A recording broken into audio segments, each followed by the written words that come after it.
इस कहानी का नाम काली डायन है। एक गांव में एक औरत के कोई बच्चा नहीं था। वह औरत गांव के मुखिया की पत्नी थी। उसके शादी को काफी समय हो गया था। सब लोग उसे बांझ कहा करते थे।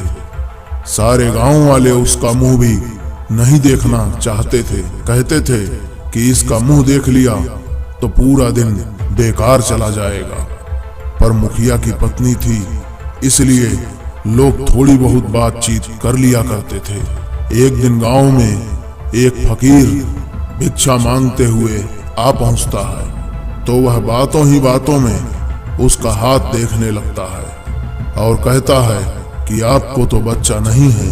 वह बोलती है, नहीं बाबा, आपको कैसे पता चला? वह बोला, हम हस्तरेखा में सब कुछ देख चुके हैं और मैं ये भी बता सकता हूँ कि क्या होने वाला है और क्या होगा। वह औरत बोली, अच्छा तो यह बताओ कि मेरे बच्चा कब होगा?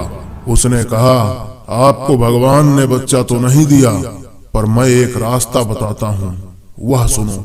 अमावस की रात को किसी एक ऐसे लड़के की बलि पीपल के पेड़ के नीचे दो जो अपने माँ बाप का इकलौता पुत्र हो, और उसके खून से अपने बाल धोना। फिर कहना, ऐ प्यासी आत्माओं, यह बलि मेरी तरफ से स्वीकार करो और मुझे एक पुत्र दे दो। एक लोटे में उस कुएं का पानी भरकर उसमें उसके शरीर की 2 बूंद खून मिलाकर खुद पी लेना और उस लड़के के सिर के बाल अपनी साड़ी की गांठ में बांधे रखना, तो तुम्हें अवश्य एक पुत्र पैदा होगा। इतना कहकर वह वहां से भिक्षा लेकर चला गया। उस दिन के ठीक 3 दिन बाद अमावस्या थी। उस औरत ने वही किया जो उस बाबा ने बताया था। उसने अपने देवरानी के लड़के की बलि दे दी और खून की 2 बूंदें पानी में मिलाकर खुद पी लिया और उसके सिर के कुछ बाल को काटकर अपनी साड़ी की गांठ में बांध लिया और बिना पीछे मुड़े अपने घर आ गई। सुबह गांव वालों को पता चला कि मुखिया के भाई के बेटे को किसी ने मार के वहां फेंक रखा है। यह बात जब मुखिया और उसके भाई ने सुनी तो वह नंगे पैर दौड़ा। धीरे धीरे सारा गांव इकट्ठा हो गया। उस लड़के की मां का रो रो कर बुरा हाल हो गया था। तब किसी व्यक्ति ने हिम्मत जुटाकर उस सिर को धड़ से जोड़ा और उसे नदी में बहाने की सलाह दी। वैसा ही लोगों ने किया और उस लाश को पानी में बहा दिया। सब लोग यही कह रहे थे कि किसने किया यह सब, कैसे हुआ। सब लोगों के लिए यह घटना चिंता का विषय बन गई थी। जब मुखिया घर पहुंचा तो क्या देखता है कि उसकी पत्नी तो पकवान बना रही थी। वह बड़ी खुश नजर आ रही थी। मुखिया ने क्रोध में कहा, क्या तुम्हें इस बात का बिल्कुल भी दुख नहीं है कि हमारे भाई का बेटा मर गया है? वह पहले ऐसी नजरों से देखी जैसे कि उसे मार ही डालेगी। फिर कहने लगी, लड़का उसका मरा है, मेरा नहीं, मैं क्यों शोक मनाऊं? और हंसने लगी और कहने लगी, तुम पागल हो, तुम्हें तो खुश होना चाहिए कि अब तुम्हारे भी एक पुत्र आने वाला है, और यह जानकर और खुशी होगी कि वह इस जायदाद का अकेला वारिस होगा। और वह दोबारा हंसने लगती है। अब की मुखिया से रहा नहीं गया और उसे जान से मारने के लिए तलवार उठाने चला गया। वह अंदर तलवार ढूंढ रहा था पर तलवार नहीं मिली। जब वह पत्नी के बेड के पास पहुंचा तो क्या देखता है कि सारे कपड़े खून से लथपथ हैं और तलवार भी वहीं पड़ी है और उस पर खून लगा है। वह यह सब देखते ही समझ गया कि इसने पुत्र प्राप्ति के लिए बलि दी है। उसने उसे मारने का विचार बनाया ही था कि अभी मैं इसको मार दूंगा तो सब लोग मुझे गलत समझेंगे, और वह वहां से चला गया। उस दिन से गांव में ऐसी घटना होने लगी कि किसी की भैंस मर गई, किसी ने उसे मार डाला और उसके शरीर के अंग इधर उधर फैले पड़े जैसे कि किसी ने उसे नोच नोच कर खाया हो। तो किसी दिन किसी का कुत्ता, किसी का बछड़ा तो किसी की बकरी मर गई। उसी तरीके से वह मर रही थी जिस तरीके से भैंस को किसी ने मारा था। ऐसी घटना से सारा गांव परेशान था। किसी को यह समझ नहीं आ रहा था कि आखिर हो क्या रहा है। एक दिन की बात है, मुखिया रात को अपने गेट के पास सोया हुआ था। आधी रात के समय उसने गेट खुलने की आवाज सुनी और वह जग गया। उसने देखा कि एक औरत बाल बिखेर करके आधी रात को बाहर चली जा रही है। देखने में तो ऐसा लग रहा था कि जैसे कोई उसे खींच कर ले जा रहा हो। अगस्त की काली रात थी। चारों तरफ से आवाजें आ रही थीं। कहीं सियार तो कहीं कुत्ते भौंक रहे थे। ऐसा लग रहा था उसे कि जैसे यह रात जाने क्या कयामत ढाएगी। अचानक उसे एक गाय के बछड़े के रंभाने की आवाज आई। वह समझ गया, हो न हो यही सारे गांव की बर्बादी का कारण है। मुखिया के दिमाग में एक विचार आया कि क्यों न मैं चलकर देखूं कि यह कहां जाती है। वह उठकर चल दिया और उसने आगे चल के क्या देखा कि पड़ोसी के गाय का बछड़ा कटा हुआ पड़ा है और उसके धड़ को वह औरत खींचकर पीपल की ओर ले जा रही है। और ले जाकर उसने वही शब्द दोहराया, यह लो प्यासी आत्माओं, मैं तुम्हारे लिए भोजन लाई हूं। मुखिया यह सब नीम के पेड़ से छुप कर देख रहा था। एकदम वह क्या देखता है कि चार काली छाया वहां प्रकट हुई और देखते ही देखते वह ऐसे भयानक शरीर में बदल गईं कि उसे देखकर उसके शरीर के रोए खड़े हो गए। और ये बड़े बड़े दांत, लाल लाल आंखें, शरीर पूरा जला हुआ, बड़े बड़े नाखून, आंखें तो ऐसे चमक रही थीं कि बार बार बदलने वाली लाइट जल रही हो। इतना भयानक दृश्य उसने अपनी जिंदगी में कभी नहीं देखा था।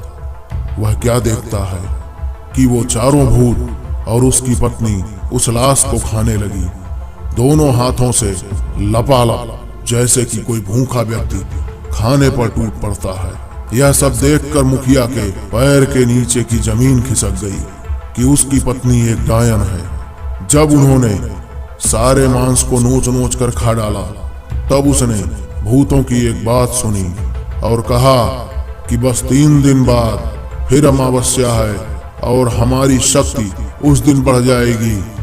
तब हम तुम्हें पूरी शक्ति सौंप देंगे और तुम अपनी मर्जी से कुछ भी कर सकती हो। तुम गांव वालों को अपनी उंगली पर नचा सकती हो। उसने यह सब सुनकर सारे गांव को चोरी चोरी जगा करके कहा, देखो मैं तुम्हें बताता हूँ कि तुम्हारी बर्बादी एक डायन की वजह से हुई है। और सबसे कहा कि अपनी अपनी लाठी उठाओ और चलो मेरे साथ, आज उस डायन का अंत हम सब मिलकर करेंगे। और सब भागते हुए उस पीपल की ओर चल दिए। सारे गांवों को अपनी तरफ आते देख सारे भूत तो वहां से गायब हो गए, पर वह डायन खड़ी रही। मुखिया की पत्नी को इस हालत में देखकर सारे गांव वालों के तो होश उड़ गए और वह रुक गए। मुखिया ने कहा, खड़े क्यों हो? यह तुम्हारी मालकिन नहीं है, यह डायन है, डायन। और यह बोलते हुए सब उसे लाठियों से मारने लगे। वह अपनी जान बचाकर भागी और भागते हुए उस कुएं में जा गिरी। उसकी साड़ी ऊपर अटक गई और वह चिल्लाने लगी, बचाओ बचाओ। सारे गांव वालों ने कहा, इसे सजा अपने आप मिलेगी, लटकी रहने दो इसे। वह चिल्लाती रही, सारे लोग उसका यह तमाशा देखते रहे। वह चीखती रही, चिल्लाती रही, मुझे ऊपर निकालो, मुझे पानी पिलाओ। पर किसी ने उसकी मदद नहीं की। पर वो बार बार यही बोलती रही कि मैं तुम सब गांव वालों को बर्बाद कर दूंगी। एक एक को मैंने पानी के लिए नहीं तरसाया तो मेरा नाम भी काली डायन नहीं। यही नाम दिया है तुमने मुझे, मैं तुम्हें नहीं छोड़ूंगी। 2 दिन तक उसकी लाश यूं ही लटकती रही। तीसरे दिन अमावस्या थी। उस दिन की रात के बाद उस लाश का पता नहीं चला कि कहां गई उसकी लाश, जबकि कुआं बिल्कुल सूखा था। उस बात को काफी समय बीत चुका था। लोग उसके बारे में भूल चुके थे। कुछ दिन बाद ऐसी खबर सुनने में मिली कि उस कुएं से आवाजें आती हैं। कभी वही बात सुनाई पड़ती है कि मैं तुम लोगों को पानी के लिए तड़पा दूंगी। कभी रात में मंत्रों की आवाजें आती। लोग उस राज को समझ रहे थे कि उसका जब तक शरीर नहीं जल जाता तब तक उसकी आत्मा भटकती रहेगी। कुछ दिन बाद गांव के कुएं का पानी अचानक सूख गया तो वो लोग परेशान हो गए। कुछ दिनों बाद क्या देखते हैं कि जिस कुएं में वह मरी थी वह पानी से भर गया है। यह आश्चर्य देखते हुए लोगों ने कहा कि क्या पता कि उसी ने यह सब किया हो। कुछ लोग कह रहे थे कि उस बात को बहुत समय हो गया, अब वो यहाँ कहाँ रह गई है। कहा चलो पानी इसी से खींच के पिया करेंगे। सुबह जब कुछ लोगों ने कहा चलकर पानी खींचते हैं, जब कुएं के पास पहुंचे तब कुएं में पानी नहीं था। यह सब देखकर लोग आश्चर्य में पड़ गए कि पानी कहाँ गया। तब उसमें से अजीब आवाज आई, कहा था ना पानी के लिए तड़पा दूंगी, मुझे पानी नहीं पिलाया था तुम लोगों ने। और हंसने की आवाज आने लगी। अब मैं तुम सबको पानी के लिए ही नहीं खाने के लिए भी मोहताज कर दूंगी। यहाँ अब कभी पानी नहीं बरसेगा। अब गांव वाले परेशान हो गए, उनके पास पानी खत्म हो गया था। दूसरे गांव से पानी लाना पड़ता था। पानी ना बरसने के कारण वहां कुआं भी सूखने लगा। तब उस गांव के मुखिया ने उन्हें पानी भरने के लिए मना कर दिया और कहा तुमने जो किया है उसके लिए हम क्यों दुख झेलें, जाओ अब उसे भुगतो। कभी कुएं में पानी आ जाता तो कभी नहीं।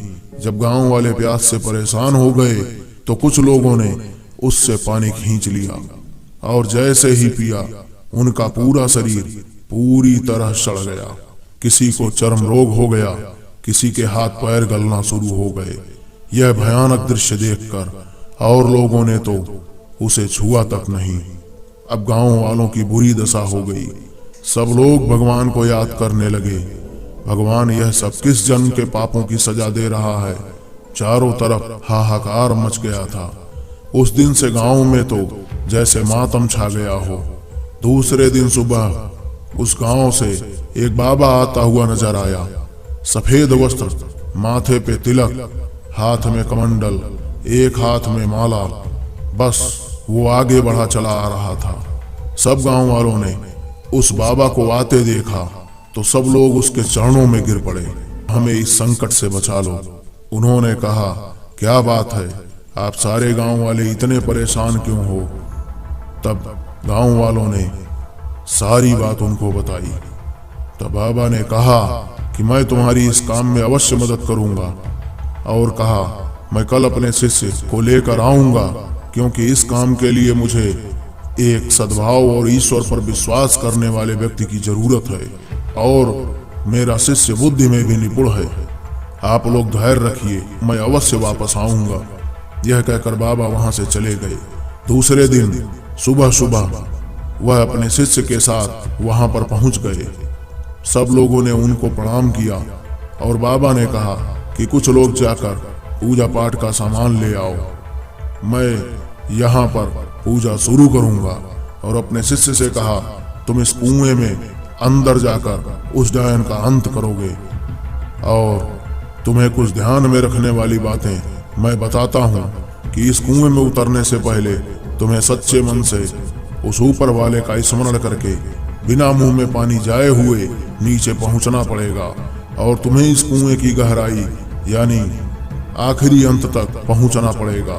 ध्यान रहे यह काम सूरज डूबने से पहले करना पड़ेगा, क्योंकि दिन के डूबते ही बुरी आत्माओं की शक्ति बढ़ जाती है। ध्यान रहे कि सबसे पहले उस डायन के बाल काटने हैं, जिससे वह कमजोर पड़ जाएगी। जब वह पूरी तरह से कमजोर पड़ जाए तब उस परमात्मा का नाम लेकर यह खंजर जो मैं तुझे दे रहा हूँ इससे उसको मार देना और उसके शरीर को जला देना और मैं यहाँ पूजा करके तुम्हारी मदद करूंगा। उनका शिष्य तो समझ गया, पर कुछ गांव वालों ने पूछा बाबा इस कुएं में पानी है, कैसे उस लाश को जलाया जाएगा।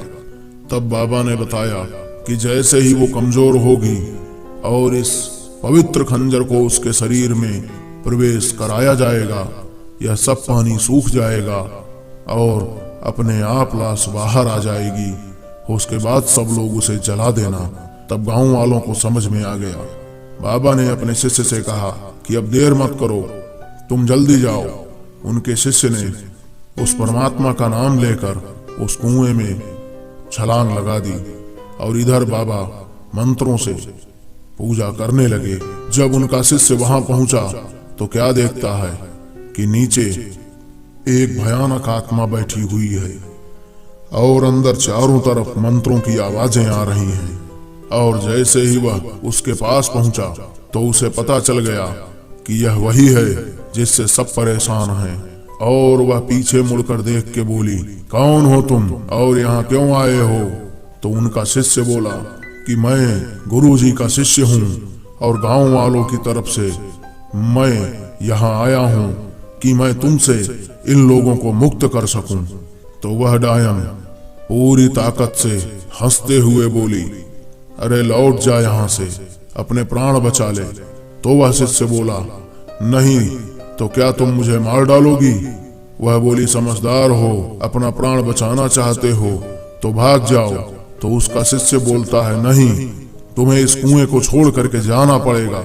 और इतना कहकर जैसे ही उसके ऊपर उसे मारने को उसके शिष्य ने झपट्टा लगाया, वह एकदम से गायब हो गई और उसका बार खाली निकल गया। अब उसे केवल उसकी आवाज सुनाई दे रही थी। अब वह क्या करे? उसके पीछे से उसे एक बार उसने ऐसा मारा कि उसका सिर दीवार से टकरा गया और वह बेहोश हो गया। तभी उसे अपने गुरु की आवाज सुनाई दी, बेटे अपनी आत्मा की शक्ति से देख और भगवान का ध्यान लगा, तुझे सब कुछ नजर आएगा। उसने ईश्वर का ध्यान करके अपनी आंखें खोली तो उसे वह डायन दीवार से छुपी हुई नजर आई और उसके बाल दिख रहे थे। तभी उसको गुरुजी की बात का ध्यान आया और उसने झट से उसके बाल काट दिए और वह झट से उसको मारने के लिए खंजर उठाया। तो वह गिड़गिड़ाने लगी कि तुम आदमी हो और मैं एक औरत हूँ, वो भी असहाय आत्मा, मैं नियति हूँ, मुझे छोड़ दो। और वह रोने लगी क्योंकि बाल कटने के कारण उसकी शक्ति कमजोर होती चली जा रही थी। शिष्य को उस पर दया आने लगी, लेकिन तभी गांव वालों के दुख को याद किया तो उसने देर न करते हुए वह खंजर उसके शरीर के अंदर प्रवेश करा दिया।